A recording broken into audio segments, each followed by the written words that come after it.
প্রিয় শিক্ষার্থীবৃন্দ, আসসালামু আলাইকুম। আজকে আমাদের টপিক হচ্ছে সূচকের সকল বেসিক ক্লিয়ার করে রাখা। দেখেন, আমাদের সূচক যা আছে, সূচকের সকল বেসিক আমরা ক্লিয়ার করবো আজকে ক্লাস। আশা করি বুঝতে পারছেন আমাদের আজকে ক্লাসের বিষয়টা সূচক। আমরা এই সূচক শিখবো আজকে। সূচকের যত বেসিক আছে সেগুলো সব শেখার চেষ্টা করব। প্রথমত যদি আমরা একটা বেসিক নিয়ে আলোচনা করি, সেটা হচ্ছে এ টু দি পাওয়ার এ গুণন হচ্ছে এ টু দি পাওয়ার এন। সেক্ষেত্রে আমরা দুইটা এ থেকে একটা এ কমন নিতে পারি এবং লিখতে পারি এম প্লাস এন। কারণ আমরা জানি ইন্টুর জায়গায় কি হয়, প্লাস হয়। দেখেন, এম আর এন এর মাঝখানে যেহেতু ইন্টু দ্বারা যুক্ত করা আছে, সেহেতু এম প্লাস এন হবে। আশা করি একটা বিষয় আপনারা ক্লিয়ার হয়ে গেলেন। এখন যদি আমরা অন্য একটা বিষয় একটু ক্লিয়ার হতে যাই, আরো একটা কতগুলো নিয়ম আছে, নিয়মগুলো সব আমি দেখাচ্ছি।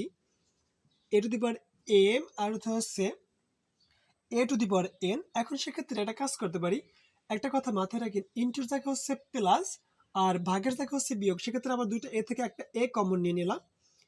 আর এম আর ভাগ মানে বিয়োগ হবে এন, কারণ হচ্ছে দেখেন এখানে ভাগ আছে, ভাগের জায়গায় বিয়োগ হয়ে গেল।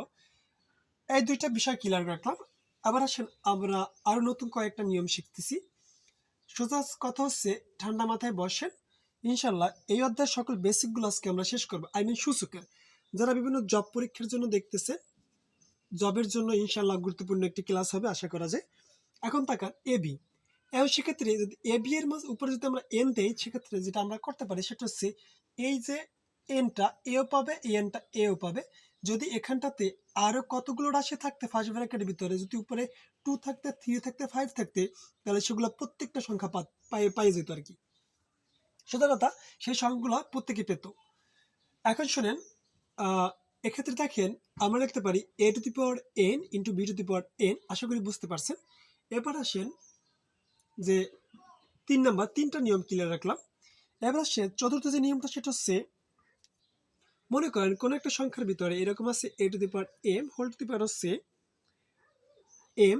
এক্ষেত্রে দেখেন দুইটা থেকে একটাই এখন এখানে গুণ হয়ে যাবে। যেমন এম এম মিল হচ্ছে আমাদের এম স্কয়ার লিখতে পারি এখানে। আর যদি এখানে এম থাকতো, এখানে এম আছে, এখানে এন থাকতো, তাহলে সেখানে এখানে এম এন হয়ে যেত, মানে এই দুটো জায়গা গুণ হয়ে যেত।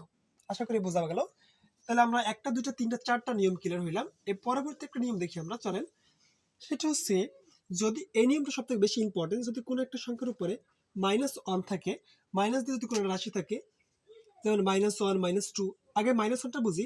-1 হচ্ছে 1/, ওই রাশি দেখেন, তাহলে 1/a লিখতে পারি আমরা। যদি এরকম থাকতে এর দিবার -2 থাকতে, সেক্ষেত্রে আমরা এটা আরো বিশ্লেষণ করে লিখতে পারতাম। সেটা হচ্ছে এরকম যে শুধু একটা কৌশল শিখাই। কৌশলটা হচ্ছে একটা -1 একটা 1 নিলাম, আর এই যে মাইনাস চলে যাওয়ার পরে কি থাকে এ স্কয়ার, সেটা নিচে লিখে দিতে পারি আমরা। তাহলে আমরা বলতে পারি এ টু দি পাওয়ার -2 এর মান হচ্ছে 1/a স্কয়ার। যদি এটা এরকম থাকতো এ টু দি পাওয়ার -3, তাহলে আমরা লিখতে পারি 1/a কিউব লিখতে পারতাম। যদি এ টু দি পাওয়ার -4 থাকতো 1/a টু দি পাওয়ার 4 লিখতে পারতাম। আশা করি বুঝতে পারছেন এই নিয়মটা। এবার আসেন পরবর্তী যে নিয়মটা, সেটা হচ্ছে দেখাচ্ছি। যদি কোনো একটা সংখ্যার উপরে রুট থাকে, যেমন যদি এই সংখ্যাটা এরকম থাকতে রুট এন টু দি পাওয়ার এ, সেক্ষেত্রে আমরা লিখতে পারতাম এ লিখতাম 1/n লিখতে পারতাম, 1/n লিখতে পারতাম। যদি রুট থাকে তাহলে তাহলে 1/2 লিখতে পারতাম এর উপরে। আশা করি বোঝা গেল। সোজা কথা হচ্ছে এখানে যে থাকবে 1 এর সাথে এটা লিখতে, যদি এখানে x থাকতো 1/x লিখতাম, এখানে 5 থাকলে এখানে 1/5 লিখতাম।